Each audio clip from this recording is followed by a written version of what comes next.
Diga assim comigo: eu e a minha casa serviremos ao Senhor, para a glória do seu nome. Aplauda Jesus bem forte.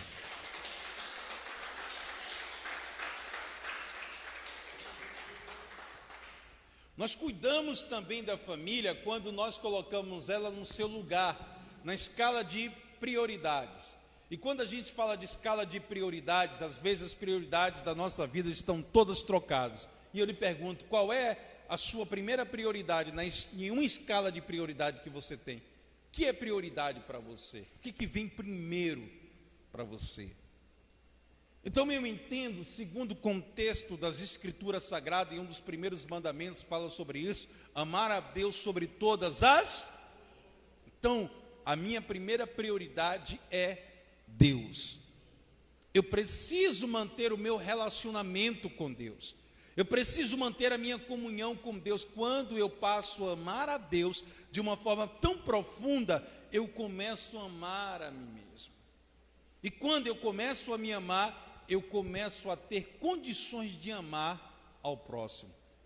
Amar a si próprio não significa egoísmo, e nem viver em egocentrista, de forma egocentrista não. Amar a si é importante, porque só teríamos condições de amar o próximo, porque a Bíblia diz: amai o próximo como a ti.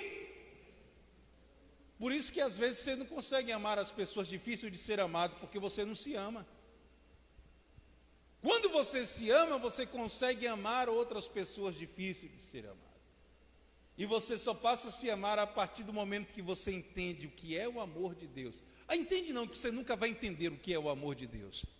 Você é micro e ele é macro, mas pelo menos que você entende que Deus te ama de uma forma absurda, e você entende que depende daquele amor sobre o seu ser, que ele é soberano. A partir daí você começa a se amar, se valorizar. Deus me amou de uma forma tão profunda, não merecendo. E então você começa, em contrapartida, a amar as pessoas que estão próximas a você. E nós precisamos colocar numa escala de prioridade, em primeiro lugar, Deus é soberano, está acima de todas as coisas. Se tudo se for, Ele é soberano, Ele permanece. Deus, depois, sua família. Diga-se comigo: Deus, depois minha família. E quando eu digo minha família, eu não estou dizendo minha família e o resto que se lixe. Não, Deus e minha família. Quando eu cuido da minha família, eu amo a Deus, eu tenho uma capacidade agora de cuidar da minha família. Quando eu cuido da minha família, na minha escala de prioridades, aí agora vem o meu trabalho.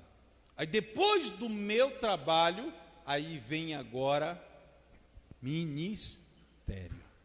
Então a escala é Deus, família, trabalho e ministério. O que acontece? A gente embaralha tudo. Alguns colocam, não, Deus é prioridade, mas não é prioridade que eles estão colocando Deus, estão colocando ministério.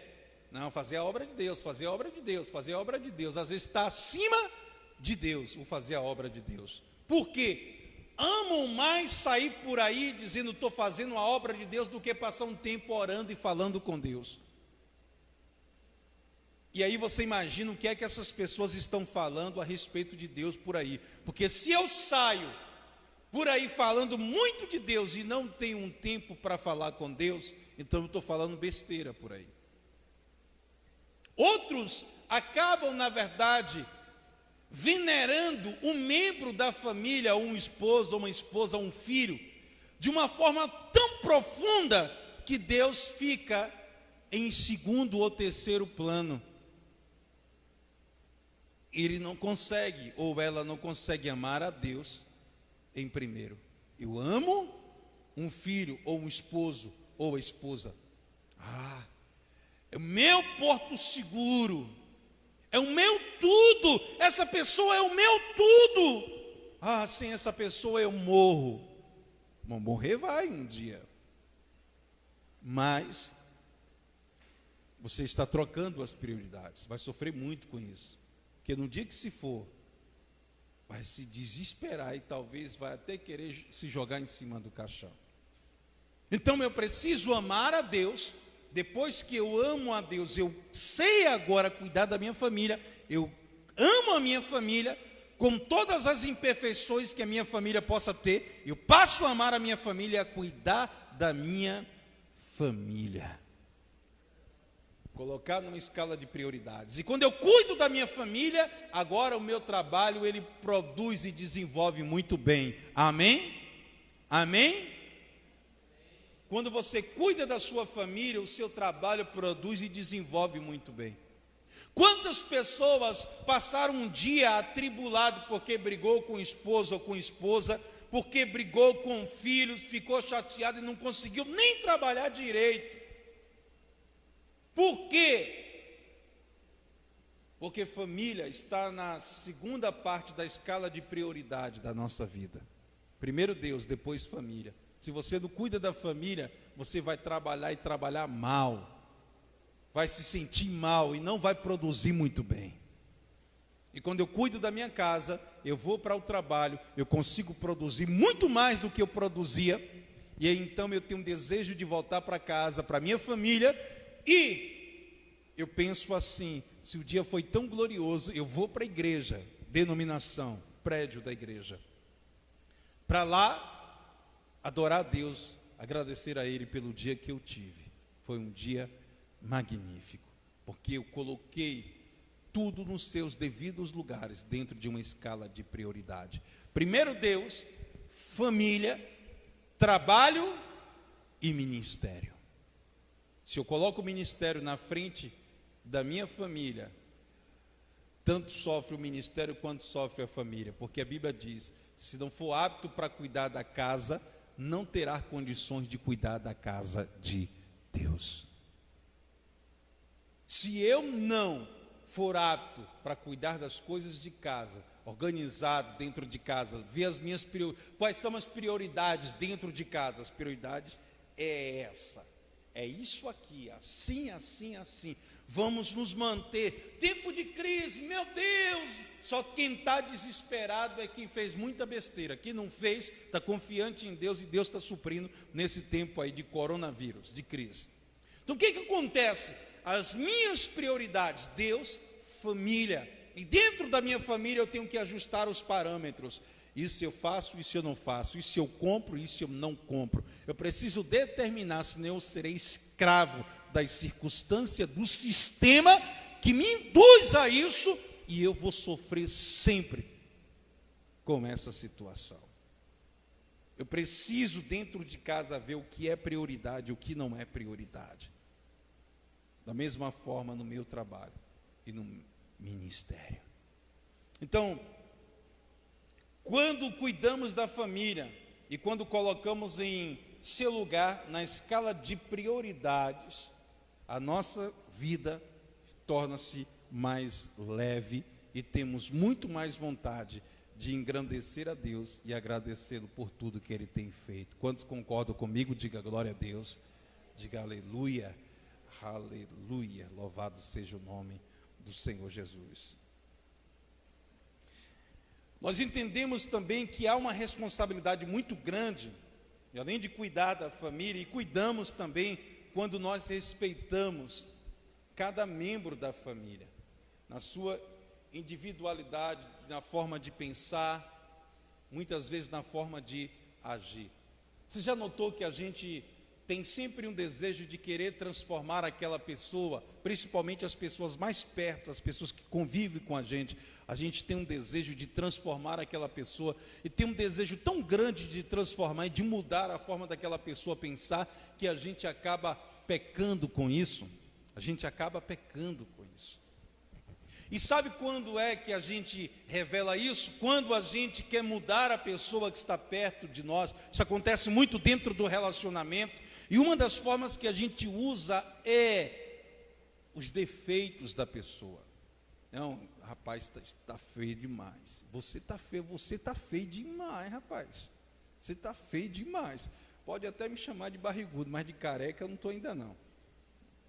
Está feio demais, careca, barrigudo, está feio demais. Não, barrigudo, careca não. Está feio, não, está feia demais, está gordo. Você não vai conseguir mudar ninguém dessa forma.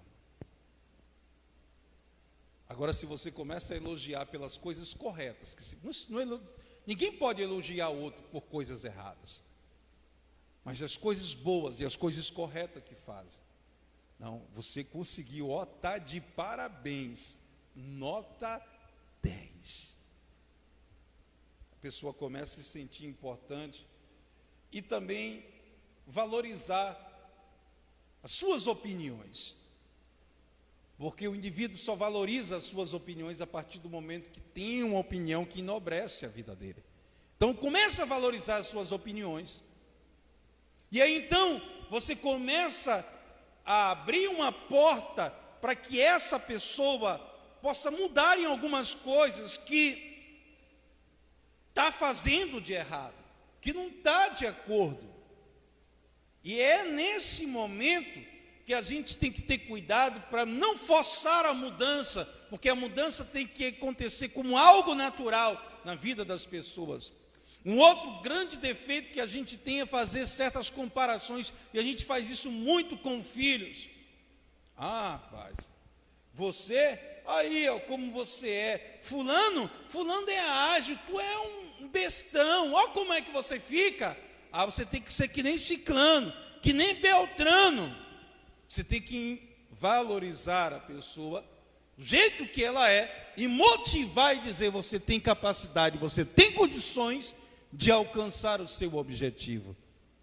A gente tem uma mania de botar defeito, né? Às vezes até no cabelo, que a gente acha que é defeito. Não, não, o cabelo, gente, meu cabelo, acredite ou não, meu cabelo já foi liso. Meu cabelo já foi liso demais. Meu cabelo era mais liso do que o cabelo de M. Já foi muito liso. Muito liso. Mas hoje, olha o que virou. Tempo passou. Está entendendo? E quando eu olho para um cabeludo, eu falo: rapaz, é muito cabelo para cuidar. O meu está bom aqui. Está bom, está muito bom aqui. Não tenho inveja. Quando eu olho para o careca, eu digo: é menos cabelo para cuidar. Tem até menos trabalho que eu. Não tenho inveja. A gente não pode se comparar ou comparar alguém da família, um membro, começar a dizer: mas a esposa de fulano veste tal coisa, você não veste. Não, fulano calça tal coisa. Por que tu não compra? Por que tu não? Isso é besteira. Você quer que a pessoa que está perto de você se transforme numa outra pessoa, tenha uma outra identidade, e cada indivíduo tem a sua própria identidade em Deus. Então a gente não pode mudar as pessoas que estão do nosso lado, forçando que as coisas aconteçam do nosso jeito. A única forma disso acontecer, em primeiro lugar, é orando. Senhor, transforma, Pai, no que precisa. Tem situações que é mais complicada, que Deus tem que intervir. Já outras situações a gente tem que elogiar no que é certo e corrigir no que é errado. Mas a gente não pode fazer certas comparações, ou ficar fazendo certas comparações, dizendo: não é uma comparação sutil, uma coisa pequena, come ou não come, não é isso, não. Eu estou falando comparações reais. Você não desenvolve, você, fulano de tal fez isso, desenvolve, você não. Não é assim, não é assim. Eu encontro por aí pessoas hoje que exercem uma função que o pai e a mãe empurrou para que fosse aquilo, mas tem desejo de fazer outra. Tem desejo de fazer uma outra coisa. Eu conheci uma pessoa que o pai e a mãe empurrava para a área da medicina, e o cara era apaixonado por carro. Então o que acontece? O primeiro trabalho que ele achou, mesmo fazendo um curso de medicina, foi numa oficina mecânica, e quando o cara chegou de noite, todo melado de óleo, fedendo a gasolina, o pai e a mãe quase morrem. Meu filho, estudante de medicina. Meu filho, estudante de medicina. Não, eu tenho paixão por carro. Começou a estudar e foi para outro estado estudar engenharia mecânica.